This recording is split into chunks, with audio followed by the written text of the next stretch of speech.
我係非常之焦慮，非常之擔心，限時6個鐘頭咧 DNF 都無可避免㗎啦。我俾咗好多心力落去練啦，結果喺巴拉卡嗰度草爆咗。不過我唔認輸。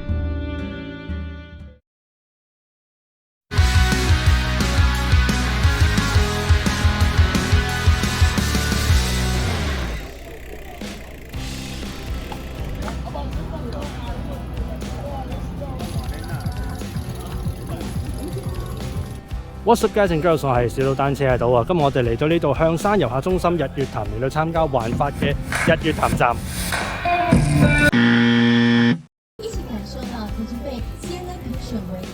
今日我哋會參加嘅組別係104公里，由日月潭出發，兜一個大圈，都係喺南投縣裏面。根據大會嘅資訊咧，係104公里同埋爬升1500米嘅。咁限時就6個鐘頭啊，唔知道可唔可以完成得到？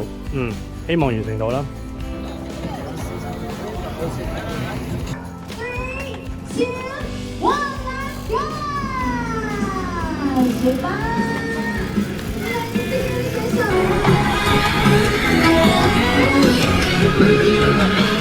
環法自行車挑戰賽日月潭站喺呢個天氣晴朗嘅早上正式開始。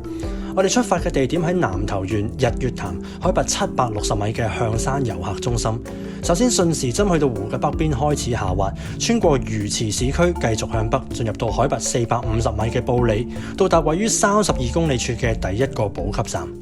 之後繼續向西微落斜，去到40公里處嘅北山，然後轉向南，緊接住就係第一個 KOM 段啦。由44公里海拔360米爬升到51公里處海拔670米，係一條環法嘅2級坡嚟嘅。通過山頂之後又係下滑，去到位於里程56公里嘅第2補給站，再繼續下滑去到海拔290米嘅水里市區。68公里嘅位置係第3個補給站，亦都係第2條大型爬坡嘅開始。由69公里海拔400米去到74公里海拔690米，係第2個 KOM 段，亦都係環法2級坡嚟。繼續爬升到760米就進入環潭幽靈段啦。我哋由日月潭嘅南面開始逆時針環潭，呢一段喺海拔750至850米之間上上落落，穿過比較人多嘅市集，包括伊達邵同埋水社。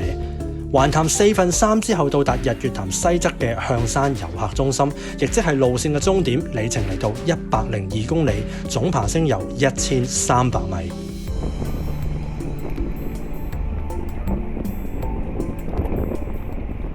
今次呢個單車活動或者賽事嘅終點關門時間係6個鐘頭，咁我就因為各種唔同嘅原因咧，我覺得我喺終點被關門嘅機會係存在嘅，咁所以無論係喺賽前或者係踩緊嘅時候咧，多少精神都有啲緊繃嘅。咁我將大部分嘅 effort 都擺落去點樣可以實踐到我賽前諗出嚟嗰個策略啦，同埋點樣將我練車嘅成果可以表現得到出嚟。一開始就大家都好興奮啦，100公里嚟講，我通常推力比都係3左右咁樣踩落去。而家呢個情況，我嘅推力比不知不覺間去到4，去到5，但係個感覺好似還好。我策略係喺開始嗰段下滑嗰度，即係由起點開始去到埔里之間呢，係盡量經到有咁多得咁多嘅時間。落魚池嗰段嗰條路又咁闊又咁靚，咁我咪繼續俾腳咯。個速度一度逼近70。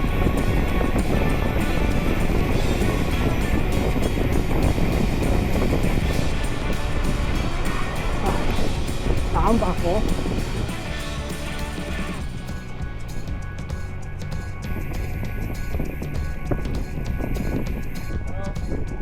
過咗魚池之後就繼續食住個勢啦，推力比4咁樣繼續踩落去，咁大概都維持到速度喺40以上。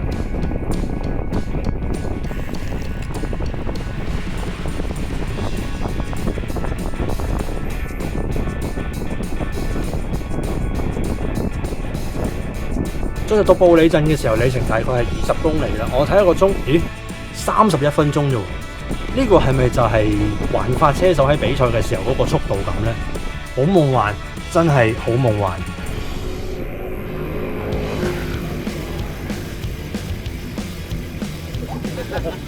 哇！耶！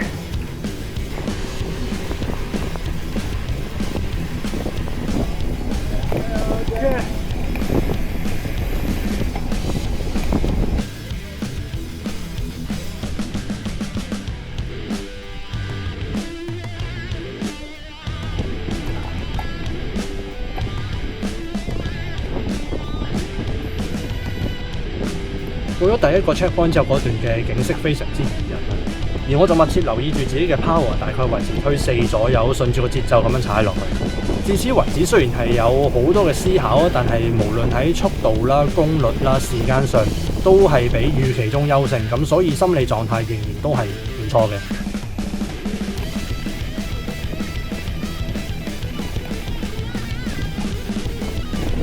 里程44公里，佢就睇一段 KOM 段。雖然 KOM 唔關我事，但係爬坡關我事啊嘛。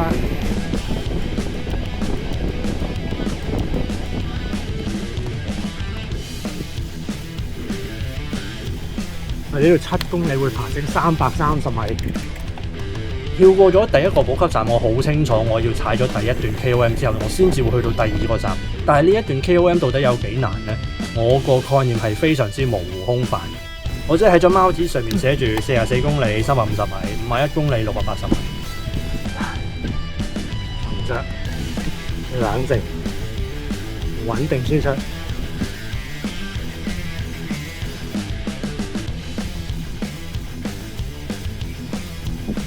就4公里左右嘅爬坡，4公里爬230米 ，OK。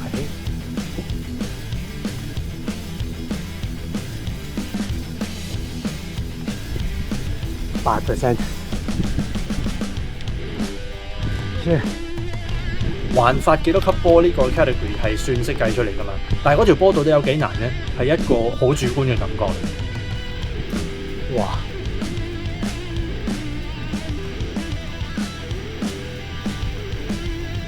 果然係環法啊！總會有啲魔王級嘅爬坡。我練車嘅時候，我曾經喺巴拉卡嗰度操到爆咗偈，咁所以處理呢一段爬坡嘅時候咧，我比較傾向保守。畢竟呢一度一半嘅里程都未有啊，咁講緊推力比都喺3或者甚至以下，幾乎係阿婆模式㗎啦。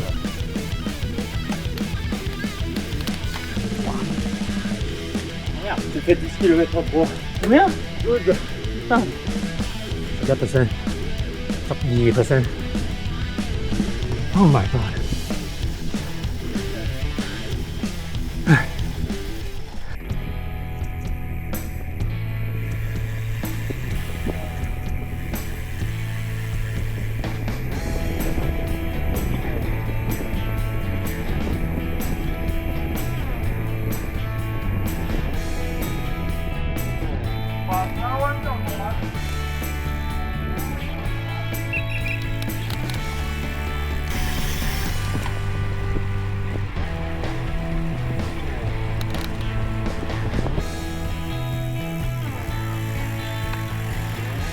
咁就56公里，2個鐘頭4分鐘。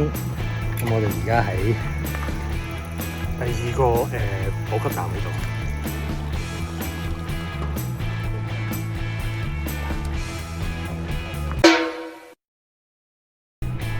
離開第2個站，下一站喺69公里，即係大概13公里之後啊，我哋會喺呢度下滑到海拔280米左右嘅水利市區。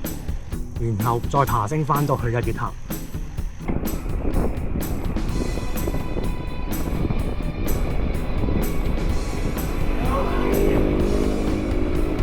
平完第2個站之後，喂，點解條路冇晒單車友㗎？咁我點樣食人風味啊？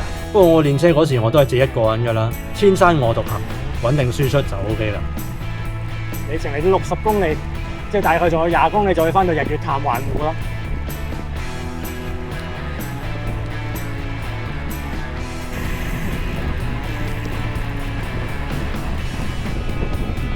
水里市區65公里，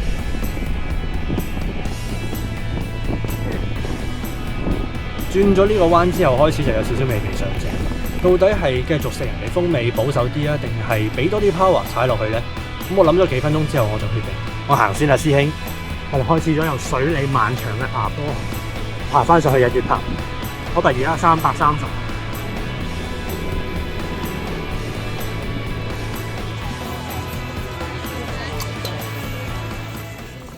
離開咗69公里嘅補給站之後咧，我哋將會爬升到76公里位置嘅海拔700米。換句話講係大概7公里爬升400米。咁頭先補給站嘅人咧，出邊喺度講啊，佢等一下要爬坡了，扶持一下。不小心。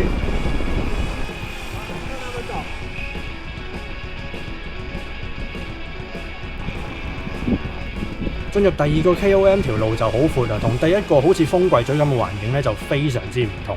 經過咗第一個 KOM 之後，我對於我今日嘅能力同埋狀態咧都有更好嘅掌握，咁所以我採取更加進取嘅姿態嚟到處理呢一段。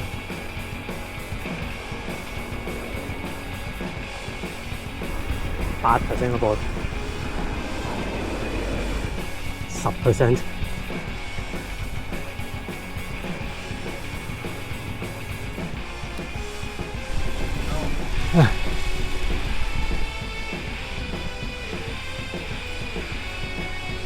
應該完啦吧？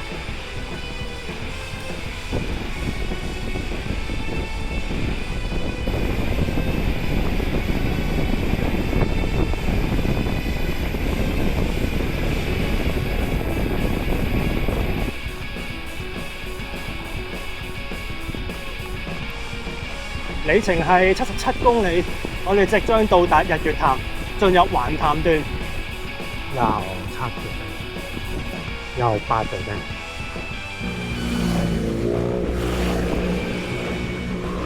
經過咗嗰兩條隧道之後，就係我尋日試踩日月潭一圈嘅時候已經行過嘅路啦。咁所以對於每一條爬坡有幾斜幾長呢，我都係了如指掌嘅。再加上狀態氣勢如虹，我採取比頭先更加進取嘅姿態。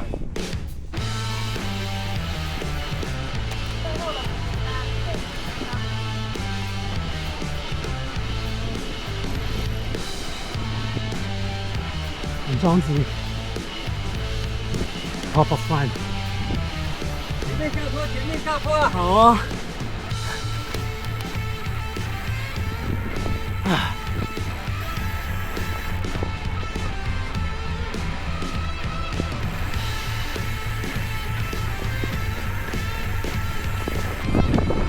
爬過咗原裝置呢個頂之後，下滑到伊達邵咧，就追上咗一隊踩得好 hea 嘅車隊。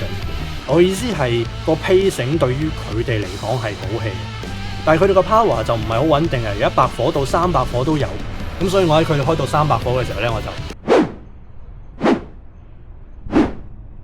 費事臨尾先至嚟爆計啦。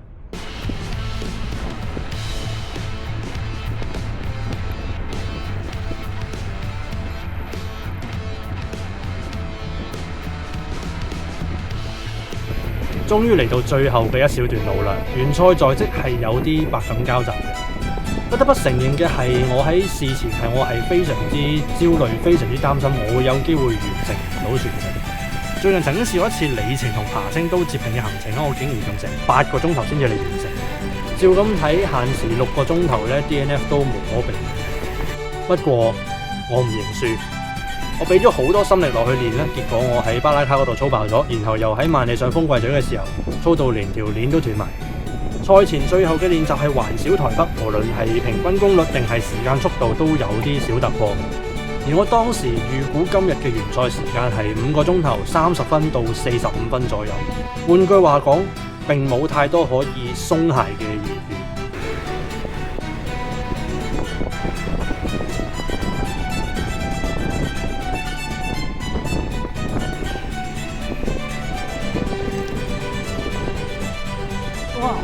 最後嘅大直路啦，心無旁騖，向着標杆直跑。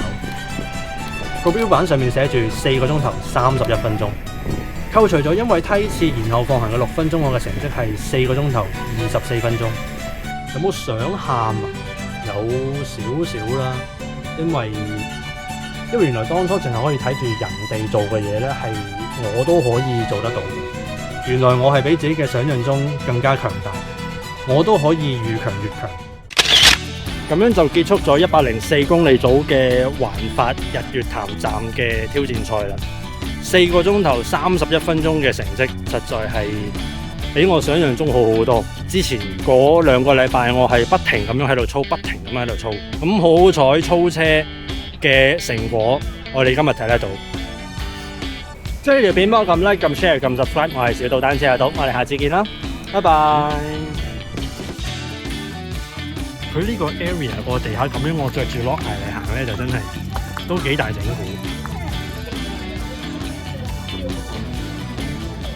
因為功率、時間、速度呢啲數字全部都話俾我聽，我今日比起以前我最強嘅時候，我仲要更加強。我贏咗我以前嘅自己，我以此為傲。